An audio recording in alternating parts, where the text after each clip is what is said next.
Le 6 août 1945 est un des plus grands jours de l'humanité, un jour de colère. En effet, à Hiroshima, la première bombe atomique explose. Tragédie humaine extraordinaire et scientifique. Et 3 jours après, le 9 août 1945, à Nagasaki, la même bombe A explose à nouveau. Dans le Nouveau-Mexique, à Los Alamos, était préparé depuis 3 ans ce qu'on appelait en code secret le projet Manhattan, qui groupait là la fine fleur de la recherche physique contemporaine. Tous les grands savants de l'humanité occidentale étaient groupés là pour travailler à ce projet. Nous assistons là à la naissance de ce qu'on a appelé depuis The Big Science, c'est-à-dire la science à grande capacité et à grands moyens qui caractérise la recherche contemporaine. Et là donc se décide non seulement la fin de la guerre, mais aussi un des chapitres les plus importants de l'histoire des sciences et de l'histoire politique. Et de l'histoire peut-être morale de l'humanité. Est-ce que la science peut collaborer à une arme aussi effroyable ? Bien entendu, ça a été discuté longtemps, puisque cette arme-là, dans le fait qu'elle était effroyable, a d'une certaine manière aussi préservé la paix pendant un demi-siècle, puisque nous sommes les enfants d'Hiroshima en tant que nous n'avons vécu qu'en paix depuis qu'elle a explosé à Hiroshima. Donc guerre ou paix, crime ou bénéfice, qui le dira ?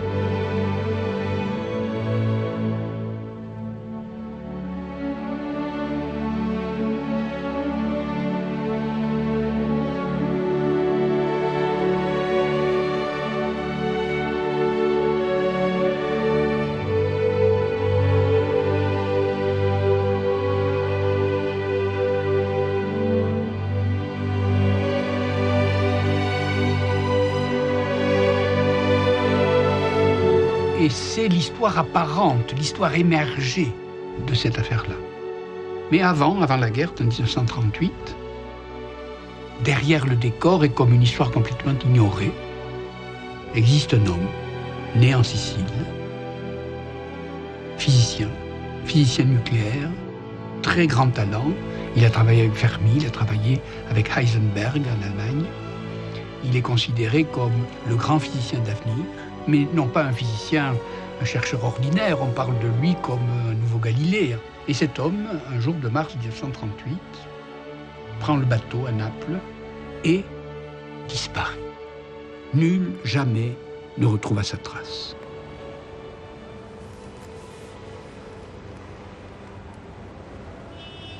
On a beaucoup parlé pendant un certain temps de la disparition de Ettore Majorana, qui est d'une certaine manière le héros noir, dont les autres sont les héros lumineux de la science. Et c'est de lui qu'il faut parler parce qu'il représente à l'histoire des sciences l'envers de cette histoire énorme qu'est l'histoire de la bombe atomique. Il avait été nommé professeur de physique à l'université de Naples. Il part donc de Naples ce jour-là et il laisse une lettre à sa mère où il déclare que la physique n'est pas sur le bon chemin et qu'il est inquiet de l'avenir de la physique. Et d'une certaine manière, nous pensons qu'il avait plus ou moins vu ou entrevu le destin de cette science et que peut-être un jour cela donnerait lieu à des armes terrifiantes.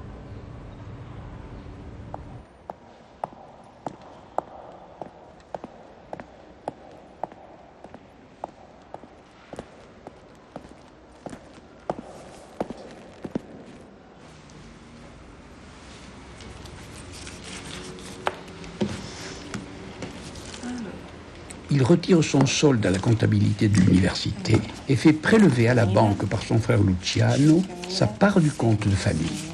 Son crédit à l'université représentait 5 mois de salaire qu'il n'avait pas encore retiré par distraction ou négligence.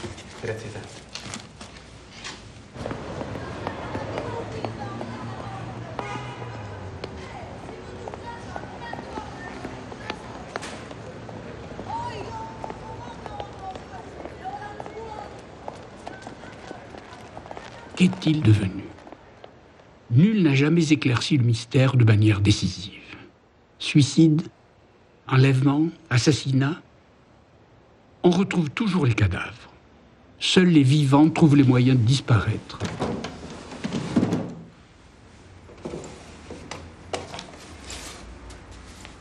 C'est la mère d'Ettore Majorana. Elle ajoute encore une autre liasse de billets.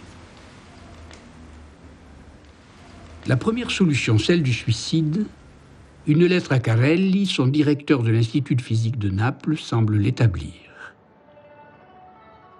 J'ai pris une décision qui était désormais inéluctable.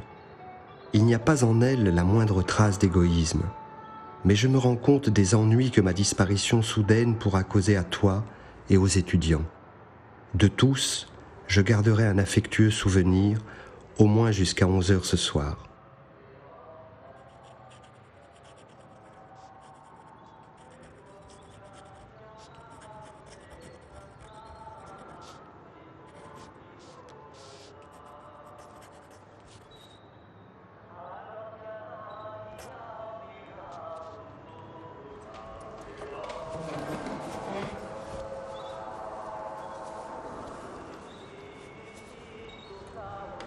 Étant donné le niveau auquel était parvenu Majorana dans les recherches, il pouvait imaginer parfaitement ce mauvais chemin qu'il décrit dans la lettre à sa mère. C'est-à-dire qu'au bout du compte, on peut prévoir qu'une énergie formidable serait découverte là et servirait à une arme qui pourrait être terrifiante.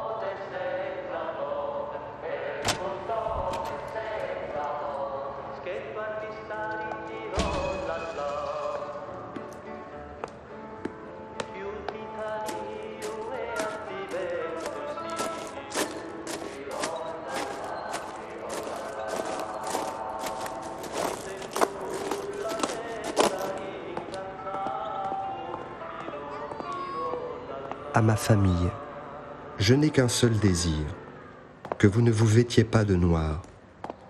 Si vous voulez vous plier à l'usage, portez, mais pas plus de 3 jours, un quelconque signe de deuil. Ensuite, souvenez-vous de moi si vous le pouvez dans votre cœur et pardonnez-moi.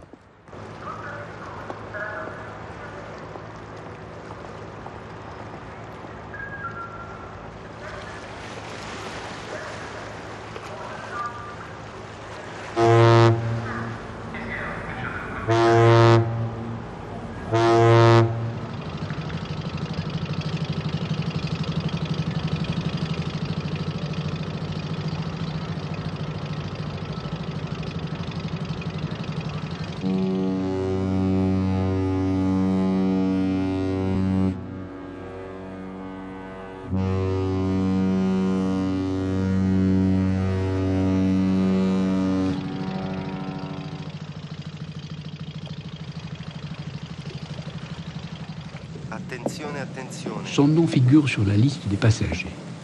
L'enquête de police a établi, d'après des témoins directs, qu'il a pris place en sa cabine. Ce passager vient de faire d'importantes découvertes en physique atomique et nucléaire sur les interactions fortes.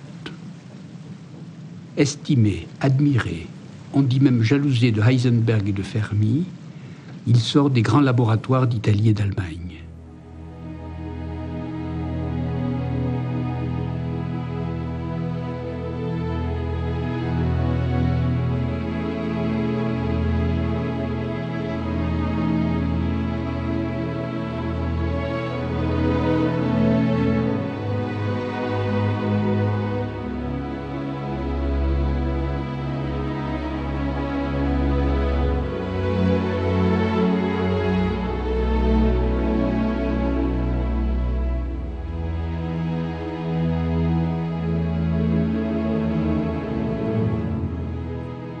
Majorana savait que ses collègues étaient sur la voie de découvrir la bombe atomique sans qu'ils le sachent eux-mêmes.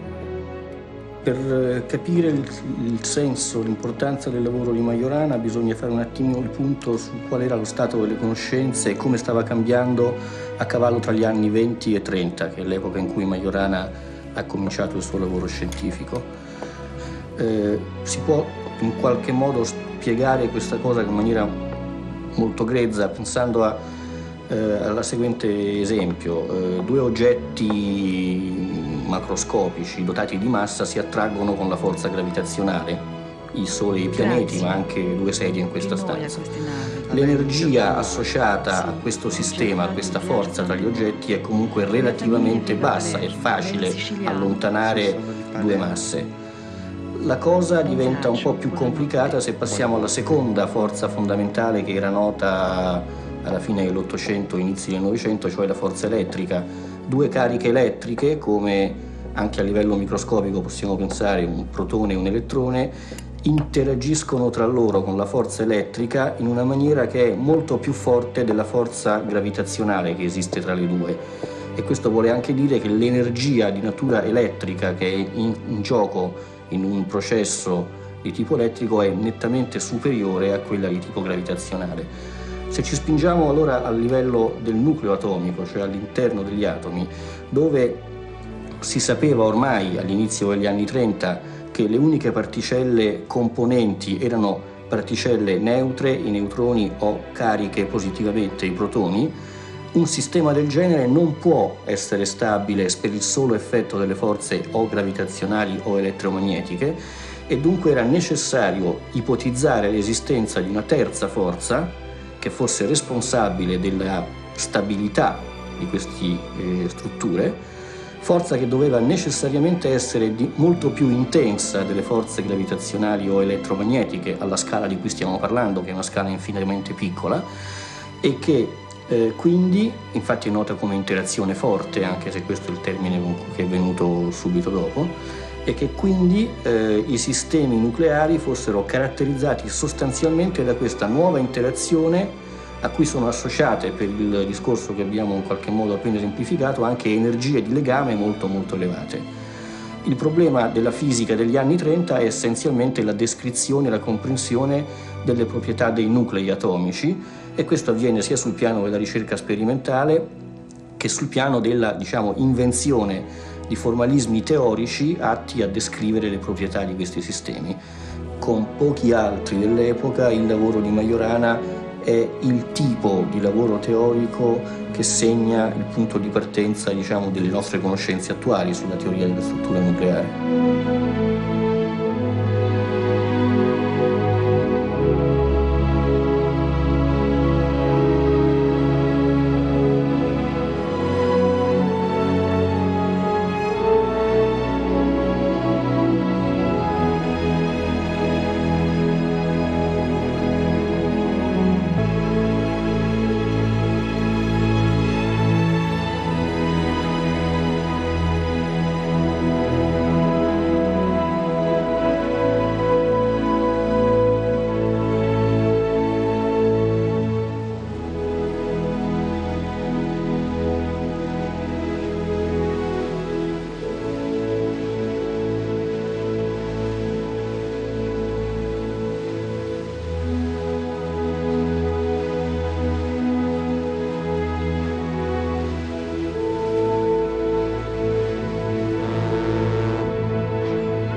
Majorana ne mourut pourtant pas ce jour ni cette nuit-là.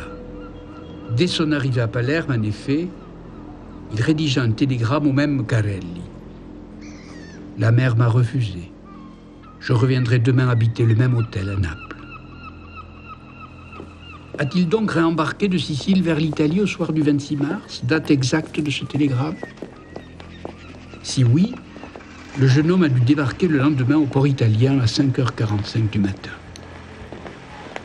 Un dernier témoin hésite sur la personne avec laquelle il partagea cette nuit-là sa cabine.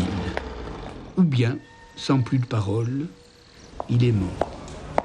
Paix aux cendres de celui qui paraît avoir pressenti le conflit terrible de la science et de la bombe.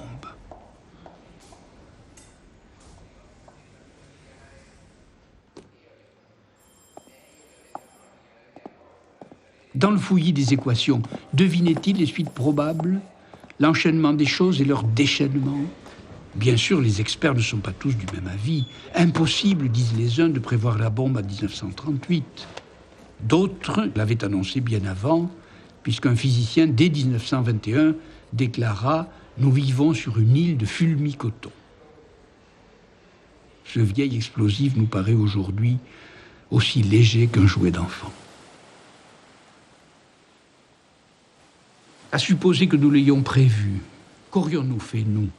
On n'arrête pas la science comme cela, ni le progrès, ni la nécessité de gagner une guerre juste, ni la concurrence acharnée, ni la passion des grands et des petits cerveaux pour arriver le premier, pour trouver avant l'autre. Quelle différence établir entre les grandes vedettes scientifiques du Manhattan Project, voulant aboutir à tout prix avant les physiciens nazis, persuadés que ceux-ci étaient sur la voie de fabriquer la bombe, et n'importe lequel d'entre nous, dans les laboratoires d'aujourd'hui, cherchant à gagner de vitesse les autres, arrête-t-on la compulsion de vaincre, y compris dans les luttes pacifiques ? Ne font-elles pas oublier les enjeux réels ? Dans notre culture, la compétition l'emporte sur l'ordre du monde. Gagner, arriver le premier, devenir le plus fort, déchaîner l'énergie maximale. On n'arrête pas ce progrès-là, cette progression, ce processus. Cher Carelli, j'espère que tu as reçu en même temps le télégramme et la lettre. La mère m'a refusé, et je reviendrai demain à l'hôtel Bologna en voyageant peut-être avec cette même feuille. Mais j'ai l'intention de renoncer à l'enseignement. Ne me prends pas pour une jeune fille d'Ibsen, parce que la situation est différente. Je suis à ta disposition pour des détails ultérieurs. La lettre est du 26 mars, il n'y en aura pas d'autre.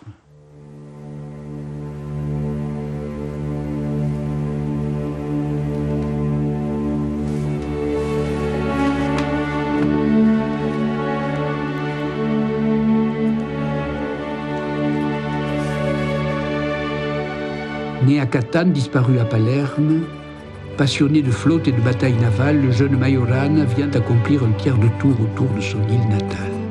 Il descend la pente de l'escalade. Il sait qu'au bout de la montée, en haut de cette progression, il y a le cratère béant dont les paysans de Sicile ont toujours connu les éruptions et que les habitants d'Hiroshima vont avoir à connaître dans leur chair irradiée.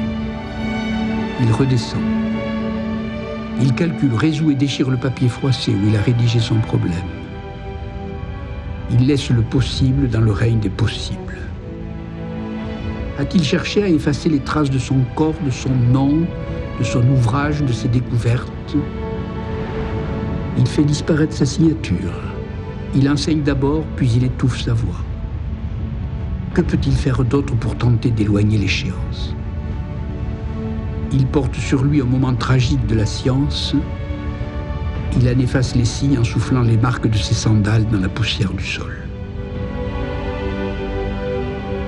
Le croyez-vous vivant, solitaire, âgé de 90 ans aujourd'hui, trappiste, chartreux ou bénédictin, retiré anonyme, dans une cellule de quelque monastère en Sicile ou au sud de l'Italie, où il médite en silence et prie.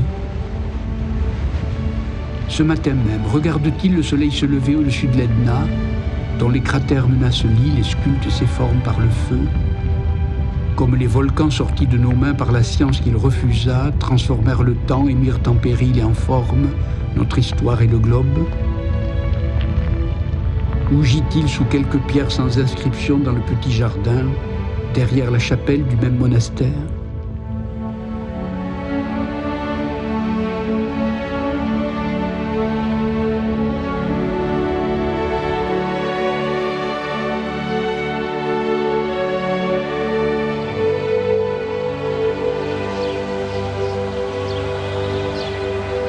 Chacune des hypothèses produites pour expliquer sa disparition engendrerait un récit différent. Ou un roman d'espionnage, si une grande puissance enleva le savant, ou un roman policier, si des intérêts cachés le firent assassiner, ou bien il s'est suicidé.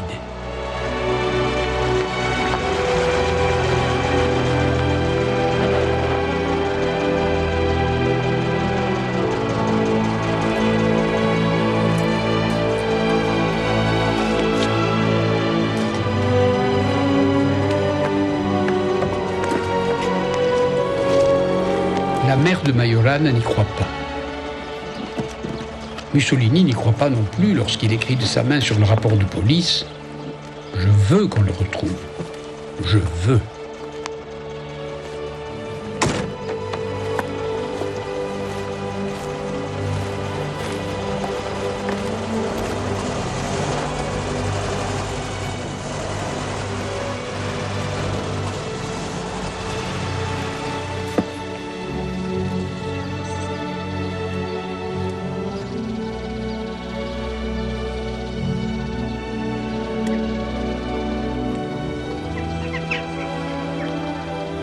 Qui l'a vu, professeur de physique théorique à l'université de Naples, mystérieusement disparu dans les derniers jours de mars, âgé de 31 ans, 1m70, cheveux noirs, yeux sombres, une longue cicatrice sur le dos d'une main.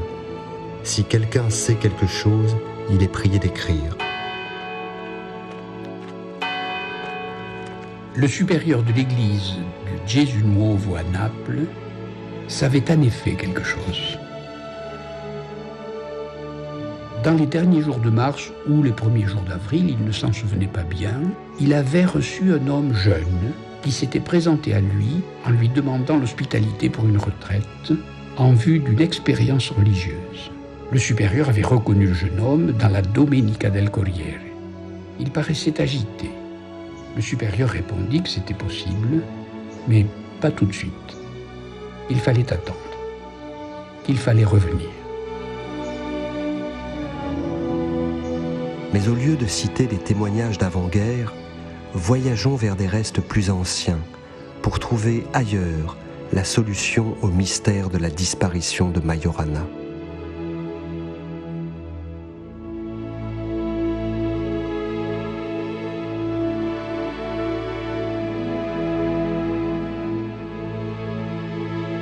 Les anciens appelaient parfois l'île de Sicile Trinacria.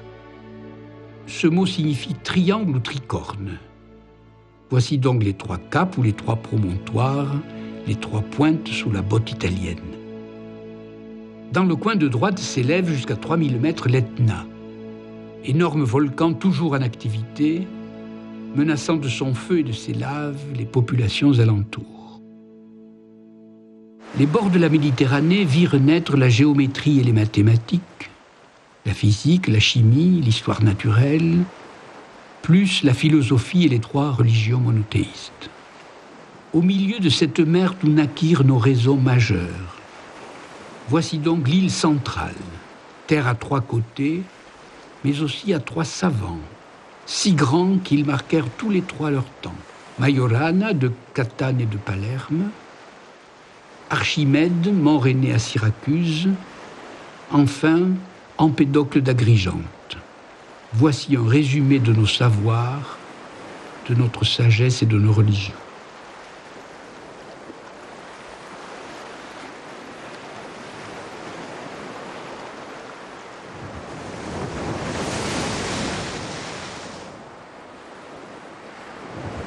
Au IIIe siècle avant Jésus-Christ vivait à Syracuse, c'est-à-dire au sud de la Sicile, un des plus grands génies de l'Antiquité, appelé Archimède, dont les inventions sont multiples, aussi bien en géométrie qu'en mécanique, en particulier en mécanique des fluides, et qui a collaboré sa vie durant avec les divers tyrans de Syracuse pour fournir à l'armée des outils de défense. Pendant la Deuxième Guerre punique, un des plus grands généraux romains, appelé Metellus, met le siège devant Syracuse. Et là, on assiste à une des plus grandes scènes de l'histoire qui met face à face le plus grand général de son époque, le plus grand stratège militaire de l'Antiquité, Metellus, et le plus grand savant de l'Antiquité. Il aurait mis au point des miroirs énormes qui auraient mis le feu aux bateaux romains. La guerre, là, est presque symbolique. Elle oppose l'armée et la science. Il y a une scène de feu extraordinaire qui rappelle étrangement le fait que Majorana, de nouveau, est un savant, un très grand savant, qui est en face d'un problème militaire, c'est-à-dire un problème de transformation et de construction d'armes terrifiantes, et qui est cette boule de feu qui se trouve construite à l'horizon d'Hiroshima en 1945. Epicai rudo chemoi, tastes methodo idiotetassoi, diegestei, diesgapsei, iuputes eonti non mathematicon, mechanicae techne. Eratus te, toi dictum biblio nefestoti, totes Alexandrias interam, totes gestiam arithmete.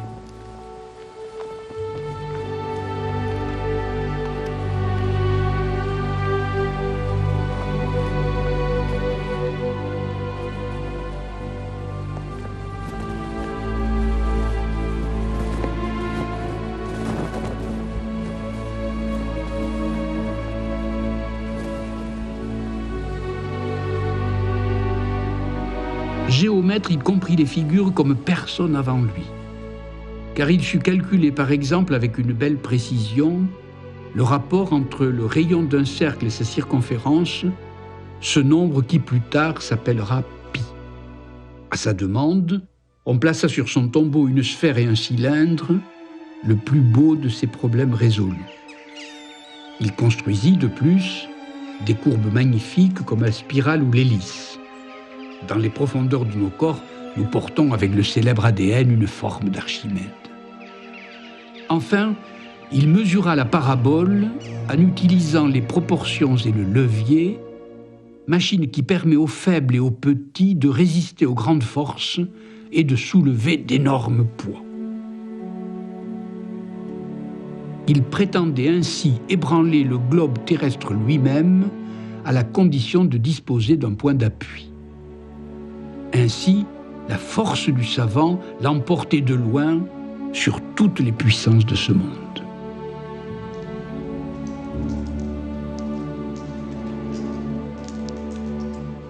O Basileus, tiaran ecdus iupopteo adiunatus, onelenchus apodegestei, os energerumeros, anthenos chrusumeros.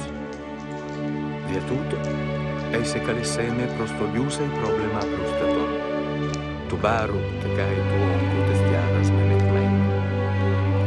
Iupoto eius mentoi. Mécanicien, il comprit l'équilibre comme personne avant lui, et dans les circonstances les plus fines et les plus difficiles, au milieu des liquides. En plongeant la couronne royale dans l'eau, et en évaluant son volume et sa densité, il sut décider de l'authenticité de l'alliage ou de sa fausseté. Ainsi, le savant donne aux rois la justification de leur titre. Tobaptendunes iudor, poros estin, tautes teseureseos, tautes teseureseos.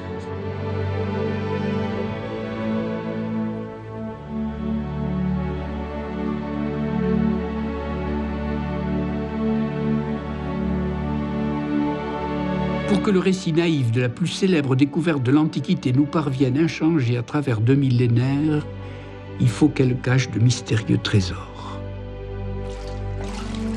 Voici le mécanicien nu dans son bain. Son corps flottant, on le voit seul dans le volume, comme un petit vaisseau dans un bac minuscule, où ses membres se livrent à des tangages et des roulis menus.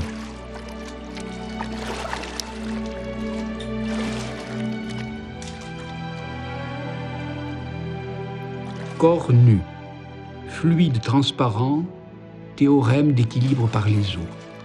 Archimède découvre la force qui, en nous soulevant, fait flotter ou nager.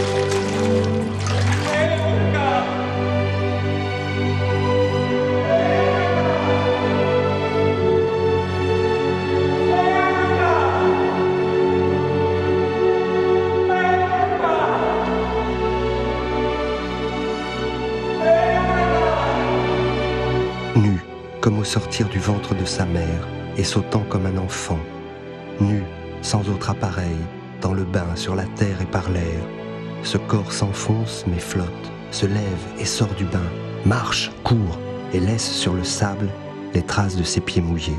Enfin, bondissant de joie, s'envole en suivant dans le vent le verbe séraphique de la trouvaille, Eureka. Eureka. J'ai trouvé la force qui soulève le corps dans l'eau. Mais quelle force énorme le pousse en plus hors de l'eau. Eureka, dis-je à mon tour, car voici le théorème d'Archimède généralisé. Tout corps, loyalement plongé dans la vie authentique et dans l'apprentissage courageux et direct, reçoit d'une force égale à ce corps et dirigé de bas en haut, verticale, vers la découverte. Comment mieux exprimer l'ivresse angélique de l'intuition dont le bonheur fait flotter dans le bain et léviter dans l'air. Et le voilà sorti nu dans la rue, criant et courant sur la place publique, au grand ébahissement des gens raides, boutonnés, politiques et debout, qui voient, sans le voir, ruisselant d'eau et de lumière, un corps qui éblouit maintenant de sa valeur de vérité.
Vaisseaux de Métellus, général ennemi.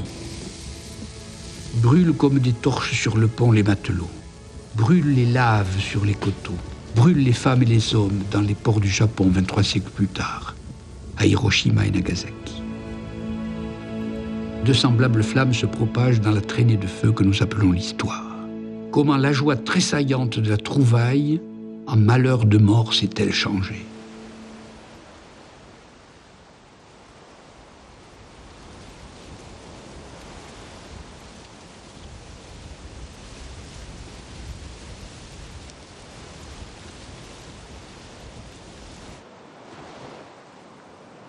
La célébrité de ce savant vaut tout honneur et toute gloire. Nous pensons encore comme ses enfants. Arithméticien, il comprit les nombres comme personne avant lui, en ayant l'audace de les prendre en leur croissance immense, comme si les grains de sable de la plage envahissaient l'univers. Comptez-les, dit-il, en posant un grain de ce sable sur la première case d'un jeu de dames en bas, à gauche, par exemple, 2 sur la case voisine, puis 4 sur la prochaine, et ainsi de suite, en doublant à chaque fois votre mise. Très vite, la plus grande fortune du plus riche des plus grands rois n'égalerait pas le chiffre obtenu, astronomique. Le compte du savant l'emporte immensément sur celui des riches et des princes.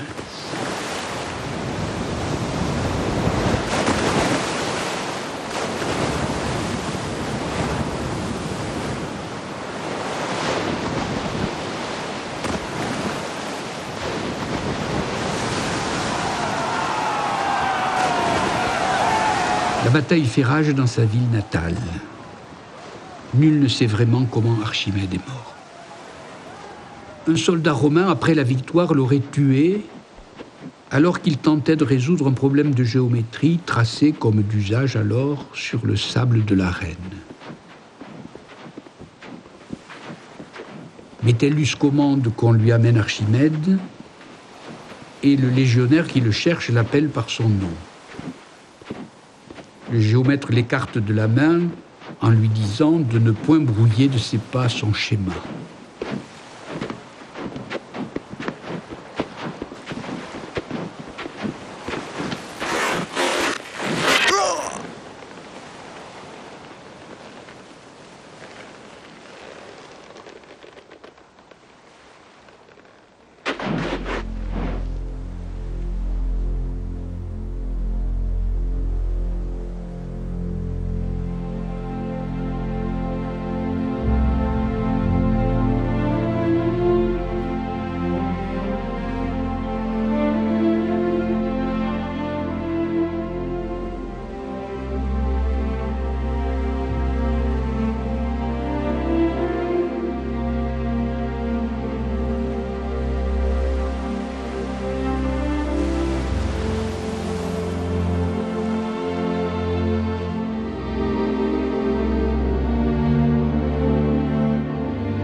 Alors le soldat furieux le transperce de son épée.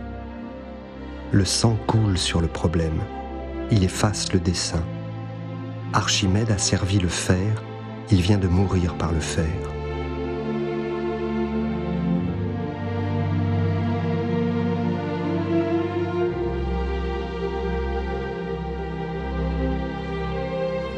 Quelque temps après, Cicéron, le célèbre avocat de la Rome classique, de passage en Sicile, raconte qu'il chercha la tombe du plus illustre des savants de l'île, parmi un fouillis de ronces et de buissons, comme si elle aussi avait disparu.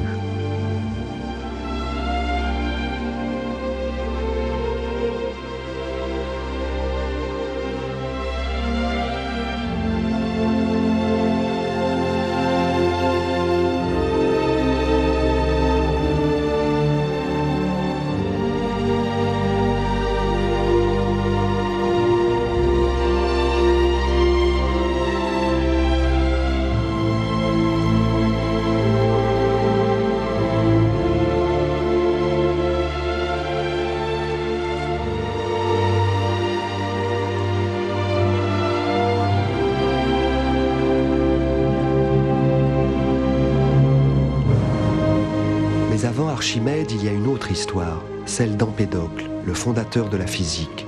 Avant lui, il n'y a pas de physique. Il naît non loin de Syracuse à Agrigente. On l'appelle Empédocle d'Agrigente et il invente les premiers éléments de la physique.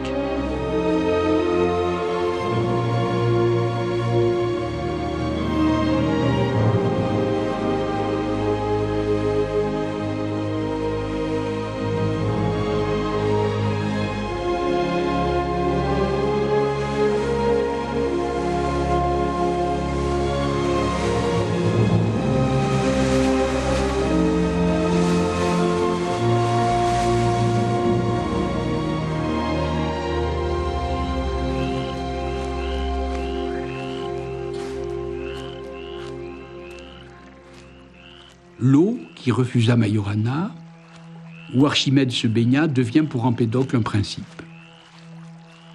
De même le feu qui embrasa Hiroshima, qu'Archimède lança sur les bateaux de guerre romains et que l'Etna verse sur l'île de Sicile. Mais l'air aussi. On raconte qu'un vent lourd, pestilentiel, soufflait des montagnes sur Agrigente, tuant les hommes et stérilisant les femmes. En faisant cesser ce souffle par colmatage des cols, Empédocle les guérit.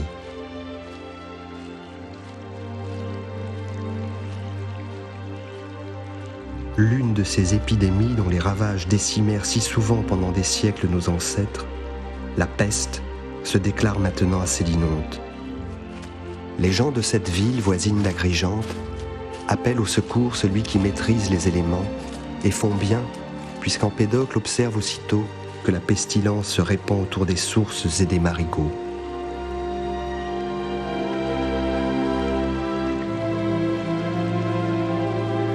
Ainsi, les Sélinontains meurent des eaux mortes.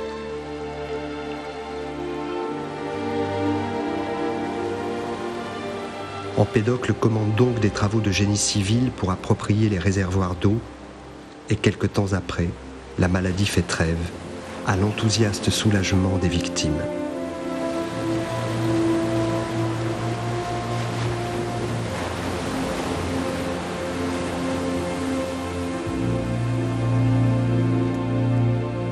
Tout Sélinonte aussitôt convie à un banquet de fête ce maître de l'air, de l'eau et de la terre.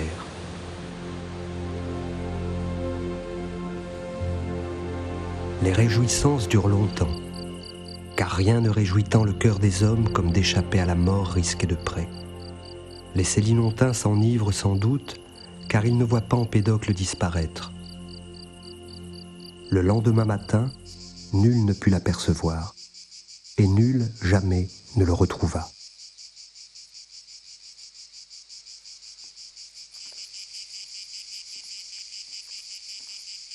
Il traverse l'île à partir de Sélinonte jusqu'au pied de l'Etna. Longue marche. Par piété, Empédocle se chaussait de bronze pour se retrancher ainsi des souillures de la terre. signe d'immortalité, cet alliage impérissable sépare le corps de la boue des chemins.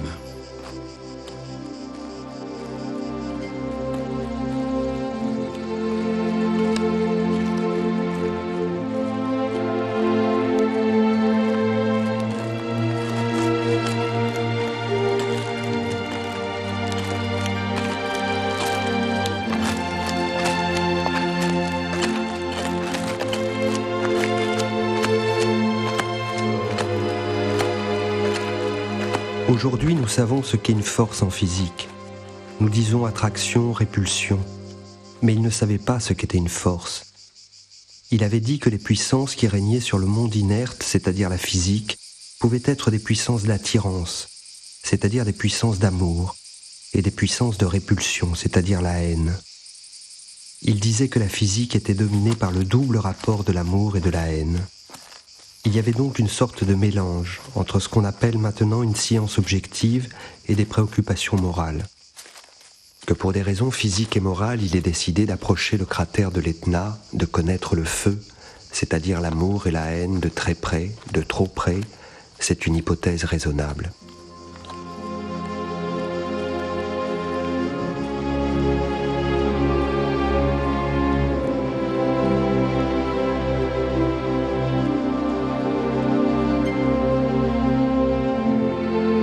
J'ai vaincu par amour et pour guérir de la peste les femmes, les enfants et les hommes, la haine des eaux empestées, celle des vents pestilentiels, enfin celle de la terre imbibée ou desséchée.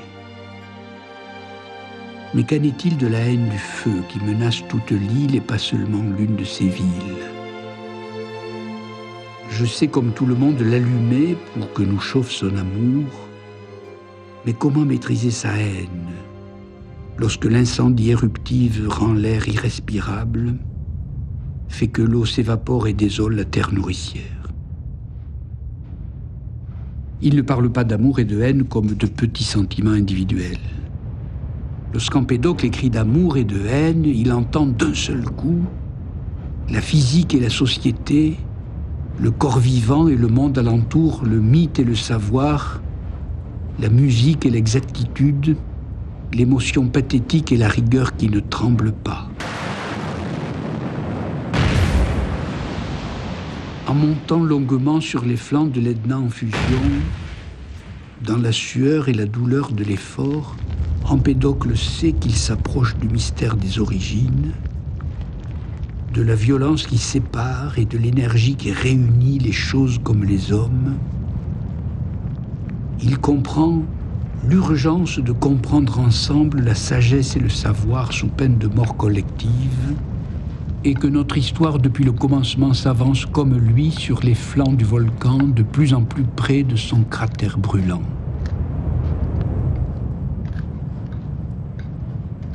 Pénible comme une montée, triomphante comme une escalade, la croissance lente ou rapide du savoir exige une montée tout aussi verticale vers la sagesse.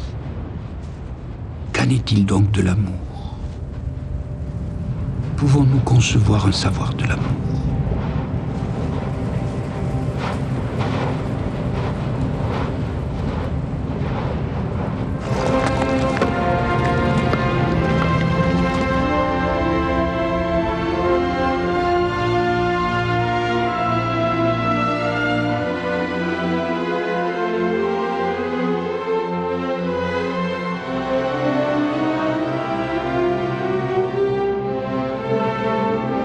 Cherchait-il doublement ses secrets de science et de sagesse au plus près du feu haineux qui brûle et détruit ou de la force d'amour qui associe les atomes et fait naître les choses?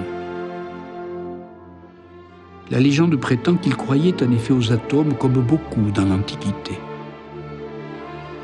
Répondant d'un coup aux deux questions, elle dit aussi qu'il se jeta dans le cratère et revint donc à ces éléments dissous, décomposés dans le magma violet, mais que dès le lendemain, une éruption soudaine rejeta au bord même du cratère ces sandales de bronze, dont la pureté symbolisait ce détachement des choses du monde. Qu'en est-il donc de l'amour? Pouvons-nous concevoir un savoir de l'amour? Un écho à la voix d'Archimède et au silence de Majorana, Nous les entendons encore, ces cris d'angoisse et ces appels lancés parmi le tonnerre assourdissant de l'Etna. Pouvons-nous concevoir un savoir de l'amour